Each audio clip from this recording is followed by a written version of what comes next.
Twitter trolls has been on my mind because lately I'm getting inundated. I'm not usually a guy who gets inundated by Twitter trolls. It's not usually what happens to me. I don't know why it is. I mean, I get my fair share. Like I think everybody gets their fair share. Maybe because of my gig, I get a couple more than others. But lately, it's been beyond silly. I mean, lying about what I say, clearly never listening to any of my shows, not watching the videos. They'll take a headline and just go completely out of their minds. It's been different lately. It's been angrier lately, and I say lately, although the truth is, I do so much less on Twitter than ever before because Twitter, well, it's not fun. It's a dumpster fire. It's garbage. Welcome, everybody, to the show presented by Americans for Prosperity. We're talking about AmericansForProsperity.org. Fantastic group, economic liberty, free speech. This is why I work with them. Some pretty interesting cats over there. We'll be talking more about them in the days, weeks, and months, and hopefully years ahead. But Cigars and Solutions is how we do it on a Friday.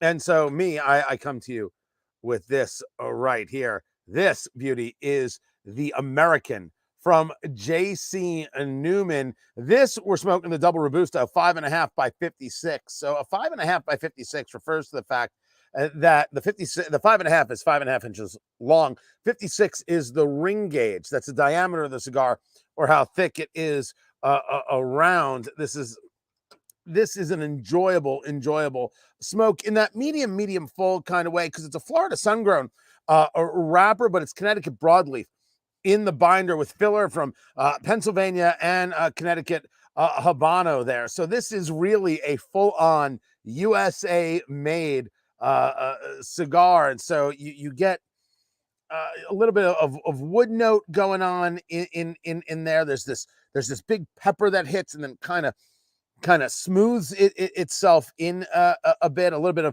of nice earth in there as well. I'm a fan. I'm a fan of the cigar, so just give that a slight cut. I never try and go too deep into the cap. This is the cap end. This is the foot end. This is where you smoke from. This is where you light. I like it just like that. So where really the cap starts curving, and even this I did a little more shallow than that, which is totally fine by me. And then when I'm lighting, a little more towards the up and down is where I like to be. Some people light like this, a little more like this. You don't want to burn your precious fingers there. You want to move that around. This is just it's a very simple lighter. You can find something like this, $10, $12. And you're just going to work a little bit harder when you're lighting it at the first. It's a little more pinpoint there because it's single flame torch. You want to move that around. You're getting that, a little bit white and then into the orange right there. You want to spend some time toasting that cigar. You don't want to rush that. You really do want to toast it. You want to get that heat evenly distributed all the way around. And then I think that's pretty good right there.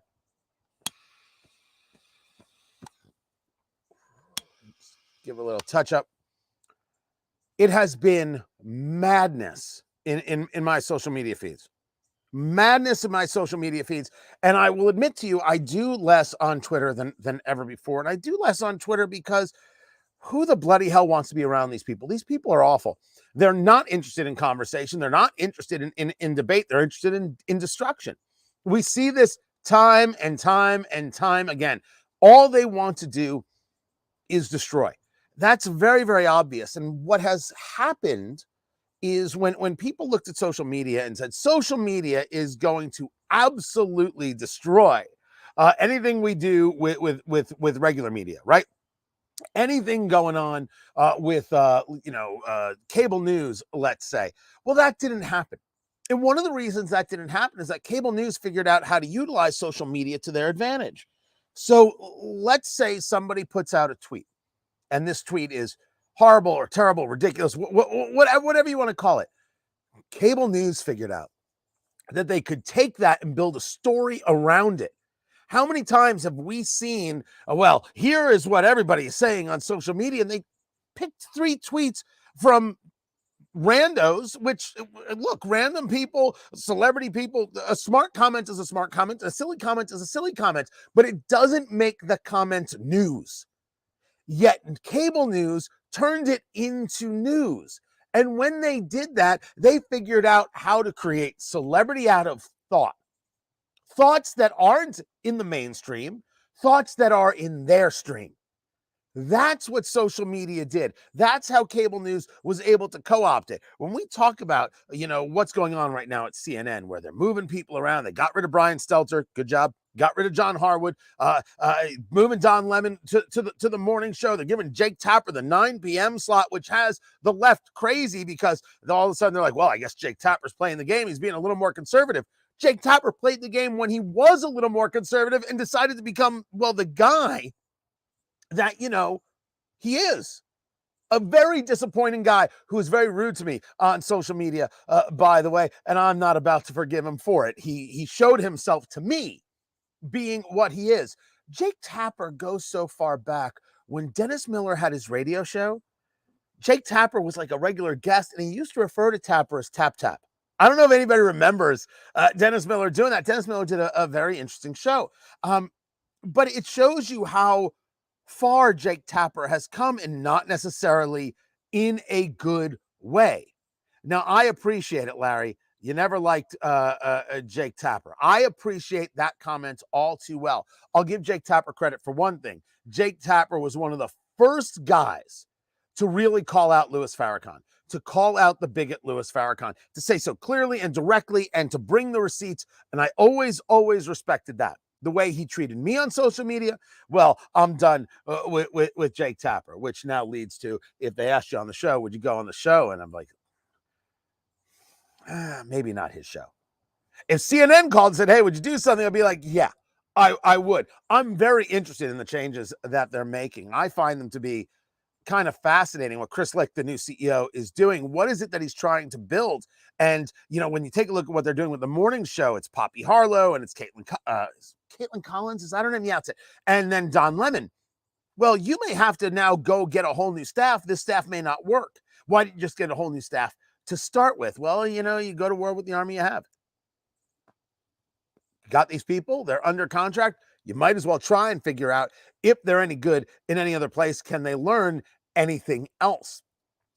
But the Twitter trolls were able to be used by these cable news outlets and others in media to be able to tell the story that they want to tell. It wasn't news. These weren't newsworthy statements. They were outrageous statements, outlandish statements, outlandish accusations. And they're like, perfect. Look what everyone's saying on social media. But how do we do it? How do we deal with it? Because there's two conversations at play. How do we do it as us? And then how do we do it in regards to others? Because I don't disagree that there is a need for a level of pushback. Now, I know some people they absolutely love getting into the fights on social media. I do not get this at all. I have never understood why in the world you would want to get into a fight on social media. What's the point? What do I win when I have a guy who's got 17 followers? I'm supposed to scream at him, yell at him, look at Tony go. I never got into that. Now, I know a lot of my contemporaries have, and I think it has probably helped them propel on social media to a much bigger social media following than I have. And I've always answered with, okay, if I'm going to be ranked and rated on my social media following in terms of numbers, I don't know what to do with that except say that's not real. I want to be thought about based on what it is I'm bringing to the table, the conversations that I'm having, the interactions that I'm having. One of the reasons we've moved things to locals, tonykatz.locals.com, as you've heard me talk about, there it is right there, tonykatz.locals.com. We have not the biggest social media following on Facebook. I think there's like 25,000 people there on that page at Facebook. The problem is it's always been that way. It has not grown. I'm not able to get my content out. Whatever is being throttled is indeed being throttled. And unless you're spending some crazy ducats, you find that throttling happens a lot. I'm not giving Mark Zuckerberg any more of my dollars. So I would rather have a smaller group of people who are interacting and sharing, and then build from there. There's this idea that if you don't have 5 million followers, you don't count. That's silly. That's a silly thing. And besides, on Rumble, we have a larger following than we have on Facebook. So why in the world am I screwing around with those Facebook losers? They don't count. They don't matter. They clearly are against you, me, and we. They're clearly against people engaged in rational conversation. They're clearly against anyone who disagrees with them. So I'm not giving them my money. I'm not giving them my time. But it is important to push back against the lies on social media. You cannot let a lie stand. I believe that to be very true. See, one of the things I like about the American from JC Newman is that it will hold. I had set it down for a while.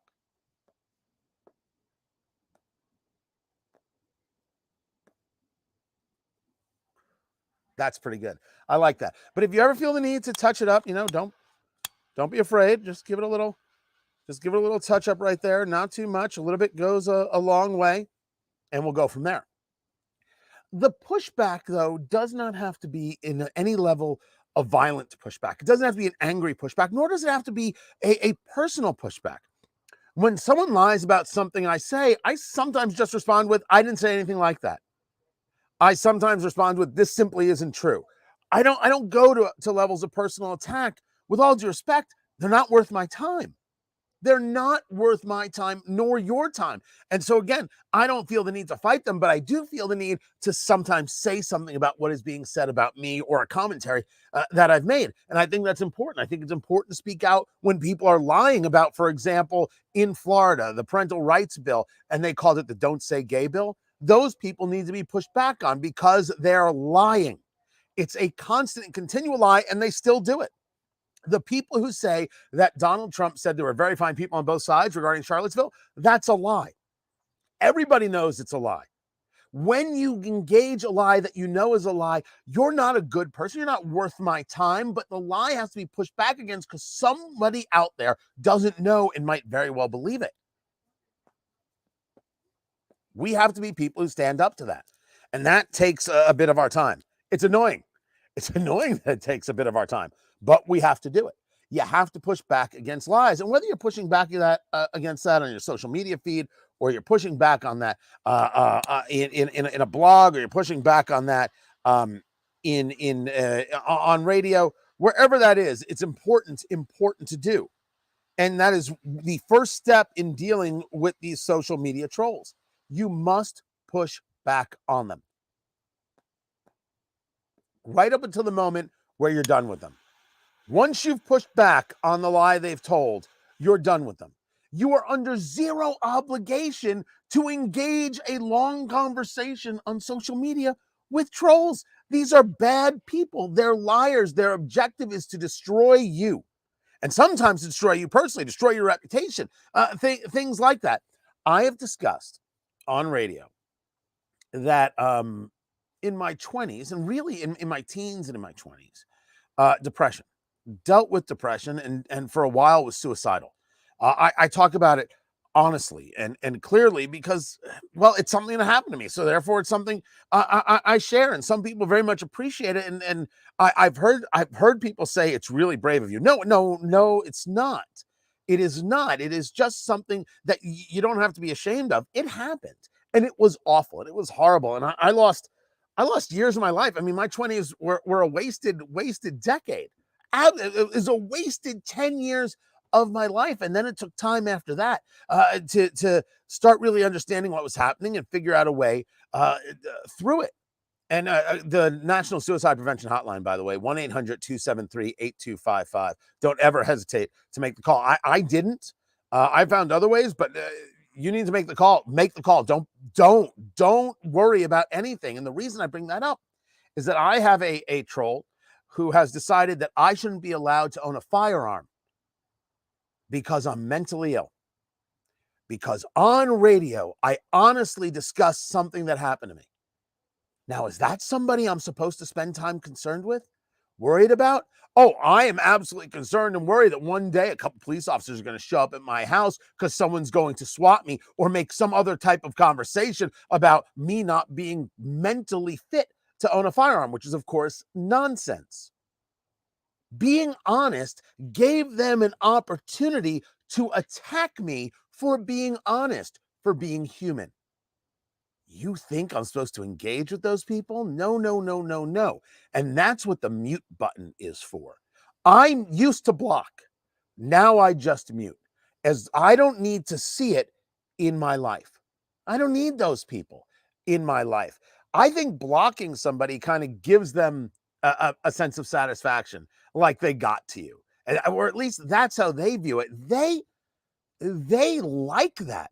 The best is when like somebody will like throw out a ridiculous question to you on social media, and you're busy leading your life. Like, I don't know, I'm hanging with my kids, or I'm hanging with my wife because I like my kids and I like my wife, or I'm outside on the deck having a cigar, and I don't feel the need to have my phone in front of me 24/7. I'm enjoying nature. I'm watching the birds, the crazy squirrels right above me. So there's this tree right here, and then the house is right here.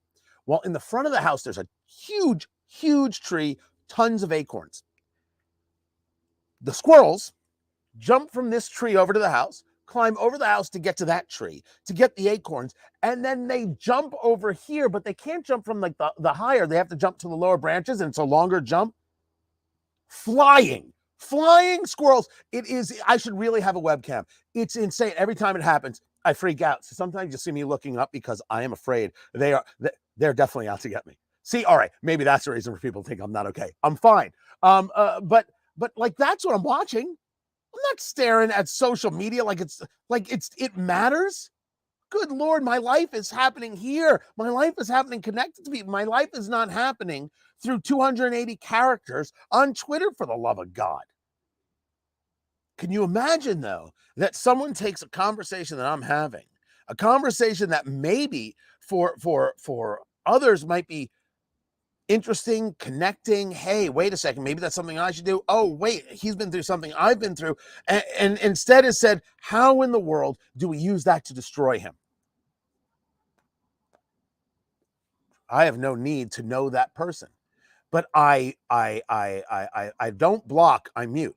The point I was bringing up was that they'll have this. They'll ask you a question, some ridiculous question on social media, and then you're busy living your life, so you don't respond to it in the next 5 minutes, and then they'll say something like, "Oh, no answer. Guess I won."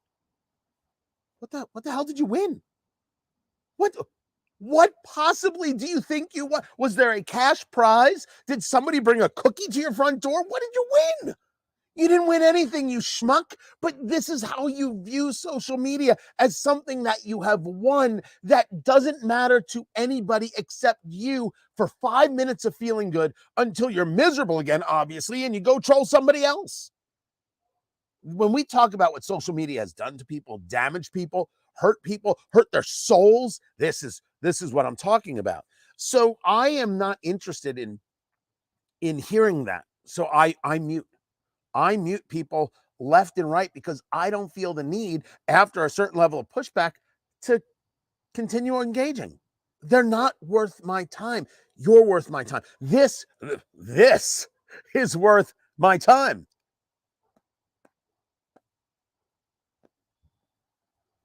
Oh, that is lovely. That is lovely. Now, I smoke more cigars than most people, I would assume. So this does not necessarily give me a massive amount of pepper as is described by others, but it does have just a real nice overall flavor. I think it has a good tobacco flavor, and it's very, very well constructed. It's not a super oily smoke, and one of the interesting things about this one is that you can really see where the leaf is, and you can see that it's a little bit veiny, right? Like in here, is there, like you can see that that's where the leaf is. Some people will tell you that's a sign of bad construction. I'm not one of those people. I think it's totally fine. I think the construction that JC Newman engages in a lot of their cigars. Who was it? Was that Harvey? Right there, Harvey. Good man, Harvey. Harvey runs cigar group here in Indianapolis. He's doing a Diamond Crown Black Diamond. That is also JC Newman. The Black Diamond, they just reworked the Black Diamond. I will tell you, I'm more of a fan of the American than I am the Black Diamond. I know some people who love the new one. I thought it was good. I thought it was good, and I'm gonna leave it there because it was good. But I have a couple other Diamond Crowns that I think are just lovely. But you ain't going wrong with that cigar, Harvey. Not in the slightest. One of the things that we do need to do, all of us, especially those who have children or grandchildren, if they're on social media, you got to be monitoring it. That is maybe the most important thing. It's important to remember that kids don't get privacy. Privacy to kids is a very dangerous maneuver. I know people object to me about this. I'm not talking about you got to take their door off the hinge, not allow them their space. But social media privacy can lead to serious danger. You got to be a parent who is connected to it, an adult who's connected to it, on top of it, paying attention. Will they find ways? Will they have the fake account? Look, you cannot control everything your kid does because your parents didn't control everything that you did. You know it, and I know. We all have our stories, but you got to be involved and into it. That is what matters, that you are on top of it because they think that it matters. They're the ones who have, if they're not on a certain social media platform, a fear of missing out and a series of things. Because of what I do, I have never allowed my children on social media. I think the most they have is Discord accounts for gaming and ways to talk to friends. But there is no social media. No Twitter, no Facebook, no Snap, no TikTok, zero. And that was a bit of a safety concern that my wife and I had. Just like you'll note in all of my social media worlds, you will not see my children nor my wife. There's no mentions. There's no photos. None of it. Zero. Because as we see it, that's something that could endanger her or them, us. We don't want it. Now, some people see it the other way. They're talking about it all the time, names all the time, and photos all the time. Everybody's got their own way, right? Everyone's got their own style, and I'm not going to tell somebody that they're wrong. We just did it our way. But we don't allow them on social media because we did not want something slipping and then people coming after them for something I may have said on the radio locally or on TV nationally or on these videos. We didn't want any of that for them. They're happy kids. They're happy kids. I don't know if everyone can say that about kids who are so wrapped up in what someone might be saying about them on social media that that's all they know how to respond to.